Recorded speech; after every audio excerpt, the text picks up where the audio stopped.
did not actually start life as a singer.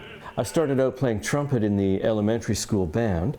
All of the guitarists I admired were guys like Robert Fripp or Frank Zappa or Steve Howe. But the only stream there was for guitar at university in those days was classical guitar. And what I fell back on was that I had done high school choir and church choir, so I got in as a voice major. There have been a number of productions that I've been lucky enough to be in where incredible magic got created on stage. You're singing, you're staying in time with the conductor and the orchestra, and you're developing a character, you're moving about the stage, you're often in full costume with a whole set behind you, and somehow the story of the piece gets told between your singing and between the music in the pit. It's quite spectacular. It's one of the things with singers, we are constantly in a state of learning. Even once you've reached a certain level of ability, you always want to be reaching beyond that level of ability. One of the things I love about working with Dawn, Dawn insists on the very best you can do at every possible turn, and he does not let it go. He is always demanding that you demand the very best out of yourself.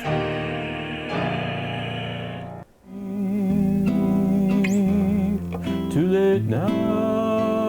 William, it's all about trying to bring the most beautiful sounds out of the guitar that you can possibly get.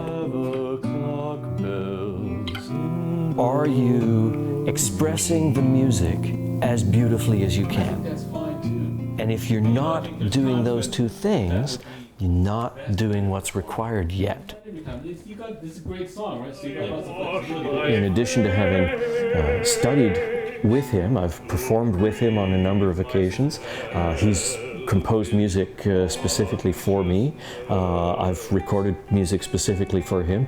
It's been a fantastic relationship, both as student-teacher and as close personal friends. We've now come to Guitarias. This was the first time I did all of the production and background work on an album. In general, the response has been really positive.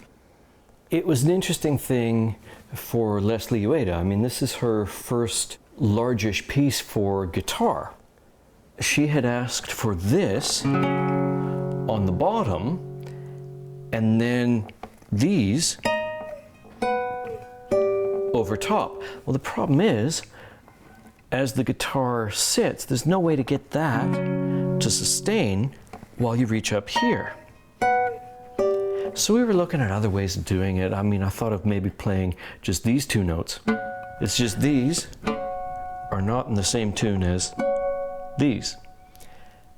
And so I took a regular capo, the kind that's got a spring to it, and cut it halfway.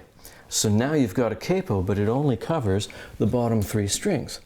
In this case, it's the performer coming up with a new technique to do the effect that the composer is after, rather than make the composer have to change something.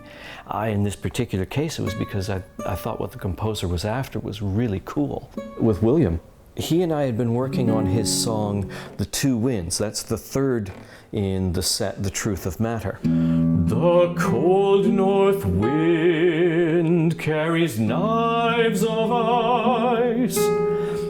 And so, just one day in a lesson I said, try this.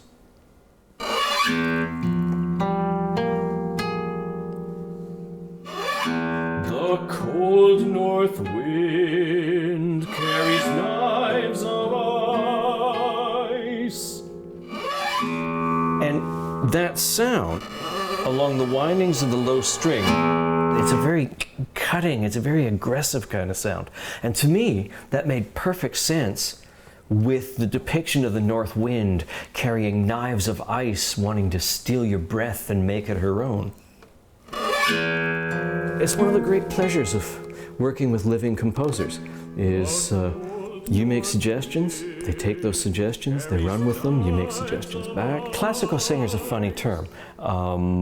It's a way of saying that someone can do opera, or that they can do oratorio or concert work or art song. I'd love to be doing more concerts of this guitar and voice repertoire. I've done a lot of opera. I've done quite a bit of art song and recital. What I'd love to do a lot more of is the oratorio and concert repertoire. Always be improving yourself. Always put yourself forward. And you just have to trust your luck on some level, that something will always come up, because it always does.